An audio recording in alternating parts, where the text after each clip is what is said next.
warahmatullahi wabarakatuh. Kepada Bapak Ibu Guru yang kami hormati,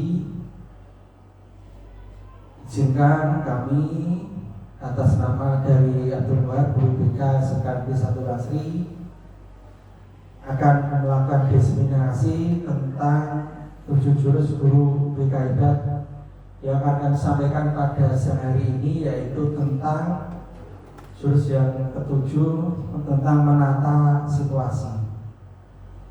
Bapak Ibu Guru yang kami hormati, sebelum diseminasi ini kita mulai, marilah kita berdoa terlebih dahulu. Semoga kegiatan pada sehari ini bisa berjalan dengan baik. Berdoa kami persilahkan. Cukup. Kita akan berbicara jurus yang terakhir, yaitu tentang menata situasi. Ya. Untuk kegiatan ini kita akan menggunakan metode ARKA. Apa itu metode ARKA? Yaitu dengan aktivitas, refleksi, konsep, dan aplikasi. Selamat datang Bapak Ibu Guru, sehat semuanya ya. Kita akan belajar tentang jurus yang terakhir. Semoga pada jurus ini nanti akan bisa menata situasi kita di sekolah di SMK Negeri 1 Basri ini dengan lebih baik, dan siswa-siswa kita yang belajar pun nanti akan lebih percaya diri dan beban masalah yang dia punyai bisa terselesaikan dengan sebaik-baiknya. Kita akan belajar tentang prinsip pengurangan resiko. Jadi resiko-resiko apa saja yang mungkin terjadi di sekolah kita. Ada 3, yaitu adanya ancaman, kerentanan, dan kapasitas. Kalau kita belajar prinsip ini, ancaman adalah sesuatu yang sifatnya dari luar, bahaya yang mengancam diri kita dari luar, yang tidak bisa kita kendalikan. Misalnya, contoh ancaman tentang bencana alam. Tiba-tiba misalnya ada banjir atau ada gempa bumi dan kita tidak bisa mengatasinya, dan kita tidak bisa kita antisipasi sebelumnya. Ini namanya ancaman. Atau dari pihak luar, misalnya ada tadi yang disampaikan, ada bom atau ada apa yang kita tidak bisa antisipasi, ini ancaman. Yang kedua, kerentanan. Kerentanan ini adalah sesuatu yang terjadi di sekolah kita, internal sekolah, yang bisa kita kendalikan atau bisa kita antisipasi sebelum terjadi. Ya, ini terjadi karena apa? Karena kurangnya wawasan, kesadaran, dan keterampilan, dan titik-titik lemah yang perlu perbaikan. Contoh kerentanan misalnya, yaitu masalah siswa tadi, kan dari sekolah kita, atau masalah internal di sekolah, ya. Kemudian yang ketiga, kapasitas, yaitu kesadaran, kebijakan, fasilitas, praktek baik yang bisa kita lakukan untuk mengatasi ancaman dan kerentanan tadi. Ya, jadi ada aspek ya. Sekolah dikatakan sekolah yang aman, nyaman, dan menggembirakan itu ketika ancamannya rendah, ancamannya, kecemasannya rendah, aktivitas bencana ringan, ini akan aman. Jadi insya Allah kalau 3 hal ini, ancaman rendah, kemudian aktivitasnya aman, itu akan sekolah kita akan aman. Lanjut, misalnya nyaman. Sekolah dikatakan nyaman itu jika nyaman dari segi lingkungan, baik lingkungan kesiswaan, lingkungan siswa atau lingkungan sosial, lingkungan alam kita.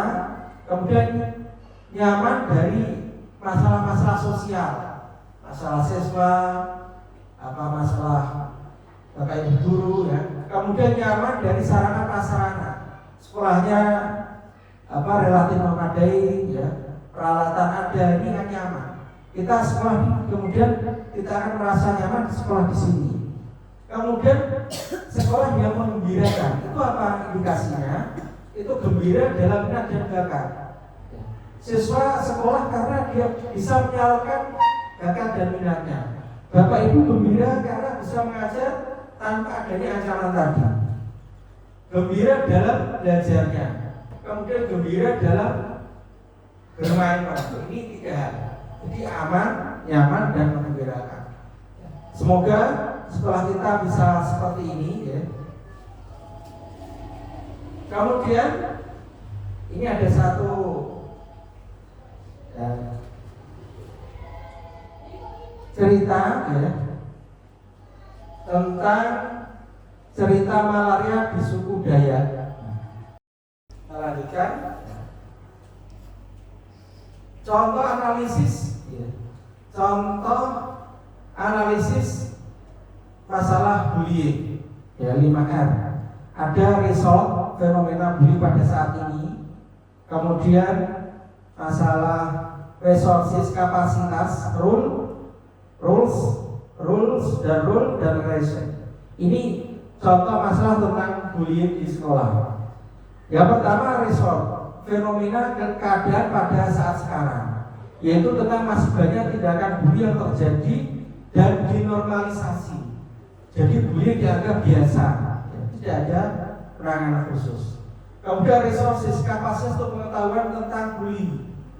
Ini terjadi karena apa? Kurangnya pengetahuan tentang bullying dan banyak kesalahpahaman tentang bullying. Misalnya bullying dianggap sebagai suatu candaan, bercanda. Padahal itu membuli, tapi hanya bercanda biasa. Kemudian rules, yaitu adanya aturan, kebijakan atau budaya bully. Tidak ada kebijakan sekolah yang sistematis untuk mencegah bullying. Kini hanya ada tindakan reaktif yang terjadi setelah terjadinya bullying. Jadi kita melakukan tindakan ketika sudah terjadi bullying tadi. Setelah itu kemudian hilang lagi. Kemudian role, apa itu? Peran-peran yang berjalan. Kebanyakan murid berperan sebagai penonton pasif yang membiarkan dan menormalisasi bully. Guru dan organisasi murid tidak berperan besar dalam penanganan masalah bullying.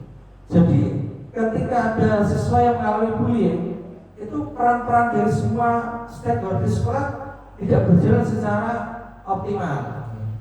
Kemudian relation, apa itu? Hubungan antar peran. Hubungan antar peran, tidak adanya kerjasama dan koordinasi khusus antara pihak-pihak di sekolah atau pihak di luar dan organisasi masyarakat yang punya keahlian tentang pencegahan bullying. Ini contoh yang lama. Yang baru kemudian apa? Adanya forum bulanan untuk koordinasi masalah antar sistem secara stakeholder. Ini perubahan. Jadi kita harus mengacu pada perubahan ini. Bagaimana sistem ini bisa menggunakan sistem baru ketika terjadi permasalahan di sekolah kita.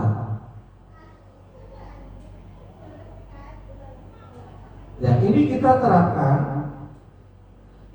terapkan pada permasalahan yang lain, tidak hanya pada masalah bullying saja.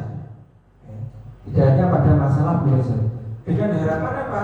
Dengan harapan sekolah kita tadi bisa menata situasi sekolah kita.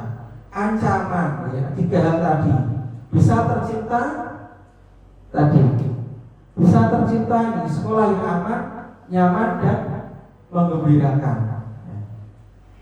Ya, syaratnya apa? Tadi 5 unsur ini itu harus berjalan secara optimal satu yang lain. Mulai dari yang namanya resources, sumber daya atau kapasitas, kemampuan daya kita dari semua pihak, kemudian roles, peran dan fungsi, relation, hubungan antar peran, kerjasama, koordinasi, komunikasi, rules, aturan atau kebijakan, budaya, norma, dan kemudian dampak dari yang semuanya itu pasti insya Allah akan lebih baik lagi. Bapak Ibu yang kami hormati, ya, itu sekilas tentang menata situasi. Ya. Mungkin dari saya kalau kita terapkan jurus-jurus BK tadi mulai dari pertama sampai akhir, mulai dari kenali potensi, kelola emosi, tumbuhkan resiliensi, jalin koneksi, bangun kolaborasi sampai pada menata situasi. Kalau kita terapkan dengan sungguh-sungguh, insya Allah sekolah kita akan menjadi sekolah yang aman, nyaman dan membahagiakan. Dan semuanya pasti akan berdampak tidak hanya pada diri kita sebagai pendidik, tapi juga kepada anak didik kita. Bapak-bapak, ibu guru yang kami hormati, sekian ya dari saya, sedikit yang kami sampaikan ini semoga bermanfaat untuk saya pribadi khususnya dan kepada Bapak Ibu semuanya. Bila mana ada kesalahan, kekurangan, kami mohon maaf yang sebesar-besarnya. Sebelum saya ini, mari kita turun dengan berdoa terlebih dahulu. Berdoa kami persilakan. Selesai. Sekian dari saya, kurang lebihnya mohon maaf. Assalamualaikum warahmatullahi wabarakatuh.